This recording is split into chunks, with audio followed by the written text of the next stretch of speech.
안녕하세요. 울산의대 서울아산병원 이비인후과 교수 안주호입니다. 이번 강의에서는 돌발성 난청 치료 후 청각 재활의 필요성과 그 과정이 어떻게 진행되는지 관해서 말씀드리겠습니다. 2004년부터 2023년까지 20년간 서울아산병원의 귀 관련 감염 환자의 추이를 보여드리겠습니다. 물론 우리나라 전체를 대상으로 한 것이 아니라 특정 병원의 통계이기 때문에 선택의 오류, 셀렉션 바이어스가 존재할 수 있다는 점을 염두에 두시고 보면 좋을 것 같습니다. 우선 허피스 바이러스나 조스터 바이러스에 의해서 발병된다고 알려진 안면마비 환자는 비교적 큰 차이 없이 일정한 수를 유지하고 있었습니다. 주로 소아에서 많이 발병하는 삼출성 중이염의 치료 과정에서 중이 환기한 삽입술을 시행하는데 흥미롭게 코로나 팬데믹 기간인 2020년부터 2022년까지 3년간 수술 건수가 줄어들다가 이후 2023년 다시 늘어난 점입니다. 이번 강의에서 말씀드릴 주제가 아니지만 코로나 팬데믹 기간 동안 위생과 특히 마스크 등을 착용해서 중이염의 발병 자체가 줄어든 것으로 보이며 앞으로도 특히 면역력이 떨어지고 이관 기능이 완전하지 않은 소아들은 외출할 때 가급적 마스크를 착용하고 손을 자주 씻는 것이 습관화되어야 한다고 생각합니다. 만성 중이염의 경우 팬데믹 기간 동안 수술 건수에 특별한 변화는 없습니다. 아무래도 급성 감염이 아니기 때문에 그렇겠죠. 반면 돌발성 난청은 집계를 시작한 2004년부터 꾸준히 증가한 것을 볼 수 있습니다. 더욱이 코로나 기간 동안 급격한 증가를 보였죠. 이유가 코로나 바이러스 감염 때문인지 백신의 부작용인지 고압산소 치료를 하는 아산병원의 특성 때문인지 확실하지는 않지만 지난 20년에 걸쳐서 돌발성 난청 환자는 꾸준히 증가하고 있습니다. 이번 강의에서는 첫째, 돌발성 난청의 치료 지침에 대해서 말씀드리고 둘째, 일측성 난청 후 우리에게 일어나는 변화 및 다양한 방식의 청각 재활에 대해서 말씀드리겠습니다. 먼저 돌발성 난청의 치료입니다. 돌발성 난청 환자를 진단하고 치료하는 과정에서 임상의사의 역할에 대해서 말씀드리겠습니다. 우선 돌발성 난청의 원인이 무엇인지 알아보고 치료가 필요한 기저질환이 있으면 적극적인 치료 계획을 세워야 합니다. 멀쩡하던 귀가 갑자기 안 들리면 누구라도 불안하죠. 그래서 환자들에게 돌발성 난청의 치료 방법, 목적, 치료 효과 등을 설명해야 합니다. 일단 돌발성 난청으로 진단하고 치료하기로 결정했으면 정확한 용량의 약물 사용으로 적극적으로 치료해야 합니다. 돌발성 난청은 아무리 열심히 치료해도 20% 정도의 환자들은 완전히 회복되지 않죠. 청력이 회복되지 않은 환자들에게는 보청기 혹은 인공와우 등의 재활 치료를 시행해야 합니다. 돌발성 난청의 진단 과정에서 전정신경 조정 혹은 뇌경색 등의 동반 가능성을 확실하게 배제해야 하고요.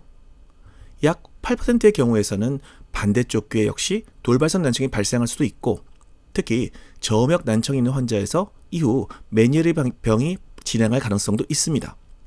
이러한 가능성들에 대해서 설명하고 경과 관찰을 해야 합니다. 서울아산병원에서 돌발성 난청 환자를 치료하는 프로토콜에 대해서 말씀드리겠습니다.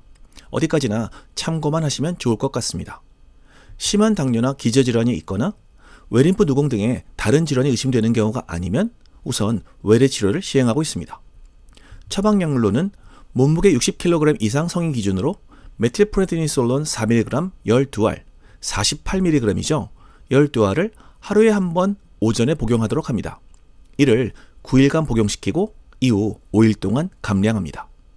대부분의 경우에서 징코빌로바, 예를 들어 타나민이나 기네신 등을 투약하고 더불어 위점막 보호제와 의사에 따라서 칼라나제, 에글란딘 등의 혈액순환제, 항산화제, 비타민, 또한 급성 저음성 난청의 경우 이소바이드 혹은 다이크로짓 등 이뇨제를 처방하고 있습니다. 고압산소 치료는 예전에는 입원 치료로 시행하였으나 요즘에는 환자가 매일 병원을 방문할 수 있다면 외래에서도 시행하고 있습니다. 일반적으로 하루 2시간씩 10일, 총 20시간 동안 시행합니다. 고압산소 치료가 필요할 정도의 환자는 심한 난청이 예언되어 있기 때문에 고압산소 치료와 더불어 고실내 스테로이드 치료도 같이 하고 있습니다. 최근 급성 저음성 난청 환자가 늘고 있습니다. 아무래도 각종 사회 스트레스 때문인 것 같습니다. 이러한 급성 저음성 난청 환자는 반복되는 어지럼을 호소하는 메니에르 병과 관련지어서 생각할 수 있는데요. 일반적으로 급성 저음성 난청 환자 30%에서 메니에르 병으로 진행한다고 합니다. 그렇기 때문에 우선 저염식이 등을 교육하는 것이 중요합니다. 또한 이러한 급성 저음성 난청 환자의 경우 저는 처음부터 전신 스테로이드를 사용하지 않고 이소바이드, 다이크로짓 등 이뇨제를 일주일 정도 사용한 이후 청력 검사를 시행하여 호전이 없을 때 전신 스테로이드 투약을 시작합니다. 돌발성 난청에서 전신 스테로이드는 발병 2주 내에 투약하는 것이 원칙이기 때문에 그 이상 이뇨제만 사용하는 것은 권장하지 않습니다. 1차 치료는 전신 스테로이드 복용 2주일 동안 이루어집니다. 2주째 외래에서 청력 검사를 시행해서 만약 청력 호전이 기대한 만큼 없다면 고실레 스테로이드 주입술을 시행하고 있습니다. 고실레 스테로이드 주입술은 덱사메타조넥 반감기를 고려해서 2일에 한 번씩 총 5회를 시행합니다. 전신 스테로이드 1차 치료에서 효과가 없다고 전신 스테로이드를 반복하지 않습니다. 대신 타나민 등의 혈액순환제, 비타민, 허브 등은 3개월에서 필요시 6개월까지 지속적으로 처방을 합니다. 돌발성 난청 환자는 6개월 동안 치료 후 최종 청력 결과를 판정하여 치료 종료, 장애 진단서 작성 여부 결정 및 보청기, 인공화 의식 등의 청각 재활 치료 여부를 결정합니다. 지금부터 돌발성 난청의 치료 과정을 간단히 정리해드리겠습니다. 갑자기 발생한 돌발성 난청을 주소로 환자가 내원한 경우 돌발성 난청의 원인이 청신경 종양, 염증, 외상 등인 경우 해당 질환을 치료해야 하고 70dB 이상 고도난청인 경우 한 달 이내에 발병하였으면 스테로이드와 고압산소 치료를 시행합니다.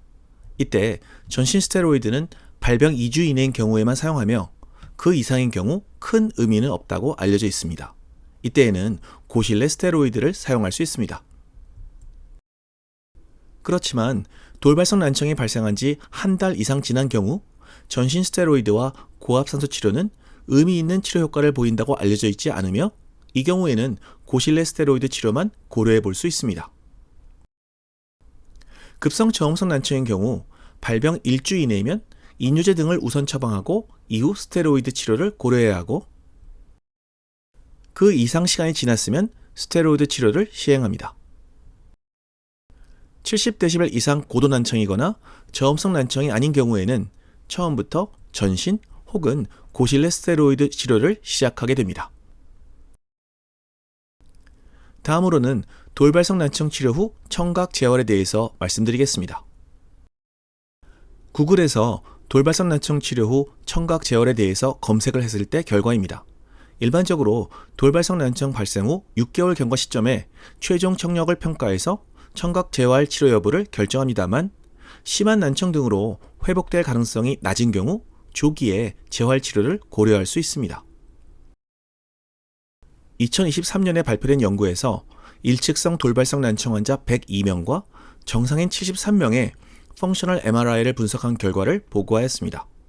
연구진들은 뇌의 활동량 측정 지표인 ALFF를 측정한 결과를 분석하였는데 일측성 돌발성 난청에서 정상 청력에 비해 ALFF가 감소한 부위와 역시 증가한 부위가 있음을 확인하였고 특히 난청 기간이 길어짐에 따라 좌측 측두엽의 퓨지폼 자이러스의 활성도가 증가함을 보고하였습니다.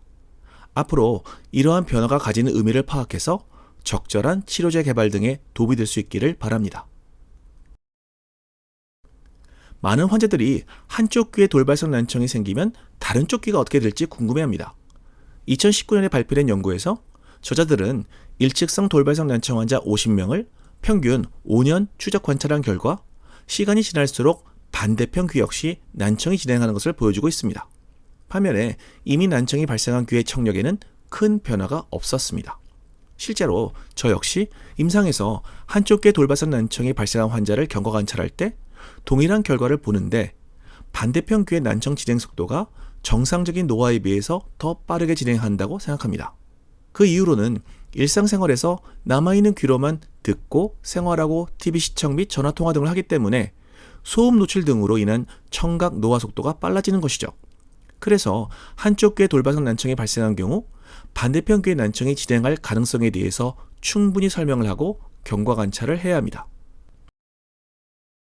2023년에 발표된 연구에서 저자들은 일측성 난청 환자에서 소리의 방향성 탐지 능력에 관해 분석을 하였습니다. 잘 아시다시피 우리는 소리가 양쪽 귀에 도달하는 미묘한 시간 차이를 이용해서 소리가 나는 방향을 알게 됩니다. 당연하게도 한쪽 귀가 심하게 안 들리면 역시 소리 방향 탐지 능력이 떨어지겠죠. 예를 들어 길을 걷다가 오토바이나 자전거가 어느 방향에서 오는지 헷갈려서 자칫 사고로 이어질 위험성 역시 가지고 있습니다. 저자들은 141명의 일측성 돌발성 난청 환자를 대상으로 소리의 방향성 탐지 능력을 평가했는데 난청의 정도가 심할수록 방향성 탐지 능력 역시 저하됨을 보고하였습니다.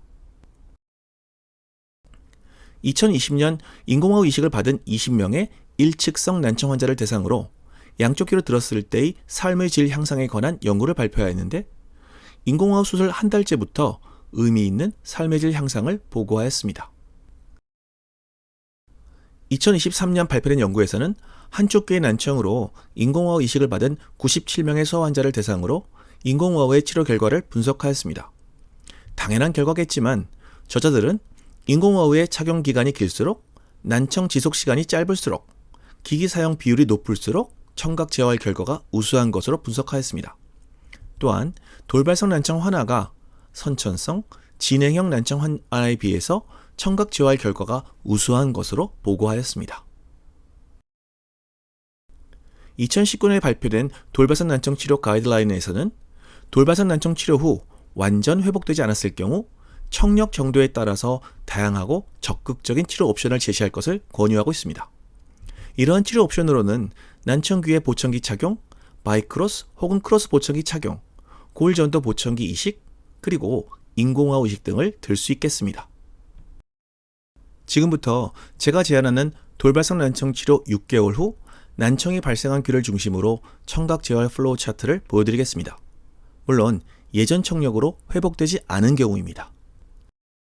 돌발성 난청이 발생한 귀의 최종 청력이 70dB인 경우, 반대편 귀가 정상 청력이면 난청귀에 인공호흡 이식 또는 정상 청력귀를 사용하는 크로스 보청기나 골전도 보청기인 바하를 고려할 수 있습니다. 반대편 귀 역시 난청이 있는 경우 돌발성 난청 귀의 인공호흡 이식이나 반대편 귀의 난청 정도를 고려해서 바이크로스 보청기를 고려해 볼 수 있습니다. 그렇지만 반대편 귀에 난청이 있는 경우에는 골전도 보청기는 사용할 수 없습니다. 돌발성 난청이 발생한 귀의 최종 청력이 40에서 70dB 사이인 경우 역시 반대편 귀의 청력이 정상인지 여부를 판단해서 정상인 경우 불편하지 않으면 일단 청력을 추적 관찰하며 지켜볼 수 있고 환자의 필요에 따라 적극적으로 보청기 사용을 고려할 수도 있습니다. 그렇지만 반대편 귀 청력 역시 나쁘다면 적극적으로 보청기 착용을 권유해야겠죠. 만약 예전처럼 완전히 회복되지 않았지만 가벼운 난청 정도로 회복된다면 반대편 귀의 청력 상태를 고려해서 일단 경과 관찰을 하고 이후 청각 재활을 고려할 수 있습니다. 이상으로 강의 내용을 요약해드리겠습니다. 돌발성 난청 치료는 적극적으로 시행하고 치료 후 6개월째 치료 결과를 판단, 이후 충분한 기간 동안 장기 추적 관찰이 필요합니다. 돌발성 난청의 치료 후에도 충분한 기간 동안 추적 관찰을 통해서 특히 반대편 귀의 청력 변화 등을 확인해야 합니다. 여러 연구 결과들에서 양쪽 귀로 듣는 양의 청력 재활이 방향성 탐색 등 일상생활에서 만족감을 증가시키는 것으로 보고하고 있으며 결론적으로 돌발성 난청의 치료 후 청력 결과에 따라 적극적인 청각 재활 치료를 진행할 것을 권유드립니다. 이상으로 돌발성 난청의 치료와 치료 후 재활에 관한 강의를 마치겠습니다. 감사합니다.